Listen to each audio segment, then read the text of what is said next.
patungong pagbabago.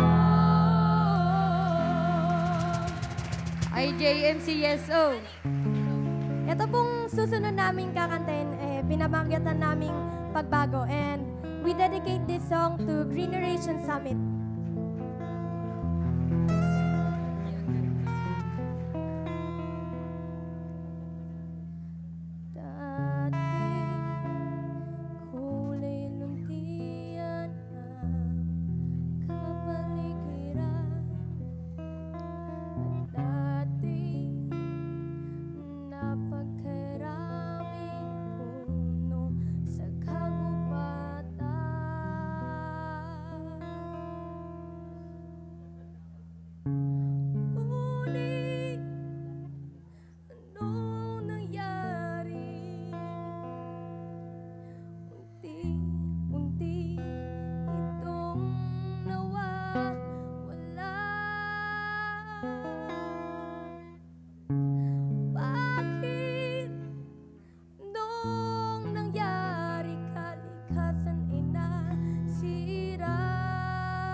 Thank you so much to Youth for Environment in Schools Organization, or YESO, of the Infant Jesus Montessori Center from Dasmariñas, Cavite.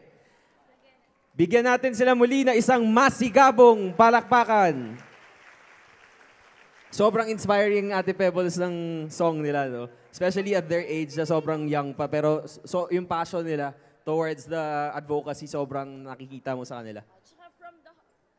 From the heart talaga yung pagkanta nila, di ba? So mararamdaman mo yung message as young as they are, they already know how to take care of the environment and the problems that our environment right now is facing. And Ate Pebbles, sila pala ang gumawa ng dalawang kantang yun. Wow.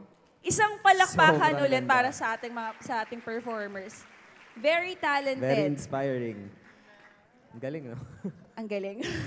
Now, we come to a part, a while ago, we were able to listen to GMA and of course to Rappler. And this really shows that the media really plays a crucial role in effectively disseminating correct information on climate change and disaster. Definitely, that is why we are recognizing journalists in the Philippines on their outstanding coverage of climate-related issues and critical role in promoting awareness of climate change through the production of engaging and eye-opening news and current affairs reports.